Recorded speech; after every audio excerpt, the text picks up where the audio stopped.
भारत के एक सुदूर गांव में, जहां समय मानो ठहर सा गया था, एक रहस्यमयी महल स्थित था। इस महल को लोग छाया महल कहते थे। घने जंगलों के बीच ऊंचे ऊंचे वृक्षों से घिरा हुआ ये महल एकदम वीरान था। इसके बारे में कई दंतकथाएं प्रचलित थीं, लेकिन कोई भी यहां जाने की हिम्मत नहीं करता था।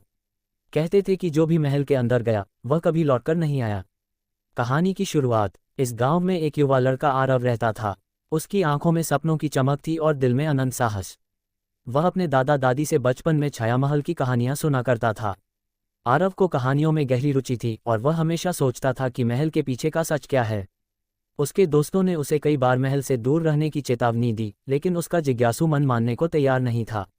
रहस्यमयी यात्रा की तैयारी। एक दिन आरव ने फैसला किया कि वह छाया महल के रहस्य का पता लगाएगा। उसने एक पुराना नक्शा खोज निकाला जिसे उसके दादा ने वर्षों पहले बनाया था। वह जानता था कि यह खतरनाक यात्रा होगी, लेकिन डर के बजाय उसके अंदर एक अनोखी उत्सुकता थी। उसने अपनी यात्रा के लिए एक लालटेन, कुछ रस्सियां और एक छोटी सी छुरी साथ रखी।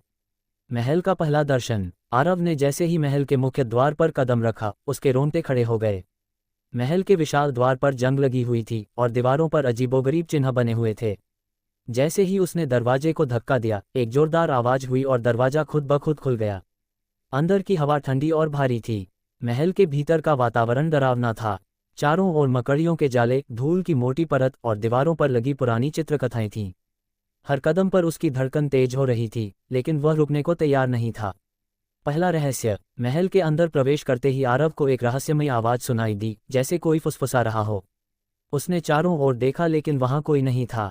अचानक दीवार पर एक दर्पण चमका। दर्पण में आरव को अपनी परछाई दिखाई दी, लेकिन वह परछाई हिल रही थी जबकि वह स्थिर खड़ा था। उसने डरते हुए दर्पण को छुआ। दर्पण में उसकी परछाई ने मुस्कुराते हुए कहा, सच खोजने आए हो?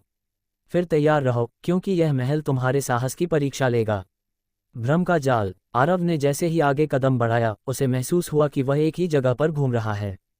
हर दरवाजा उसे उसी कमरे में वापस ले आता। उसने घबराते हुए अपनी जेब से दादा का नक्शा निकाला। नक्शे में कुछ अजीब बदलाव हो चुके थे। उसे समझ नहीं आया कि यह क्या जादू था। तभी उसने देखा कि फर्श पर एक निशान बना हुआ था, जो उसे एक गुप्त दरवाजे की ओर ले गया। गुप्त दरवाजे के पीछे। दरवाजे के पीछे एक सीढ़ी थी जो नीचे अंधकार में जाती थी। आरव ने अपनी लालटेन जलाई और सीढ़ियां उतरने लगा। सीढ़ियों के अंत में एक विशाल कक्ष था, जिसमें एक पुरानी किताब रखी हुई थी। किताब के पन्ने खुद ब खुद पलटने लगे। किताब में लिखा था, ये महल समय और परछाइयों का घर है। यहाँ वही जीवित रह सकता है जो अपने डर का सामना कर सके। आरव ने किताब को ध्यान से पढ़ा और समझा कि महल से बाहर निकलने का रास्ता तभी मिलेगा जब वह अपने सबसे बड़े डर का सामना करेगा। डर का सामना। तभी चारों ओर से धुंध उठने लगी और एक आकृति उभरकर सामने आई।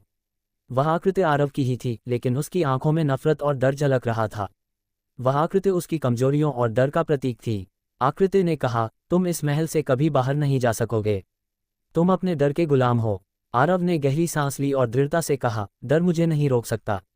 मैं अपने डर से बड़ा हूं। ये कहते ही आकृति धीरे धीरे गायब हो गई और महल का वातावरण बदल गया। दीवारों पर लगी जंजीरें टूट गईं और एक उजाला फैलने लगा। रहस्य का खुलासा। महल अब वैसा नहीं था जैसा पहले था। अब वह एक सुंदर और शांत जगह में बदल चुका था। दर्पण फिर से चमका और इस बार उसमें आरव का चेहरा मुस्कुरा रहा था। दर्पण से एक आवाज आए, तुमने अपनी परीक्षा पास कर ली। ये महल अब तुम्हारा है, लेकिन याद रखना, साहस और सत्य की खोज ही असली खजाना है।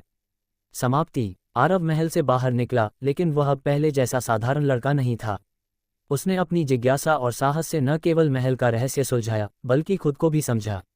छाया महल अब रहस्य नहीं, बल्कि प्रेरणा का प्रतीक बन चुका था। गांव वालों ने जब ये सुना तो वे दंग रह गए।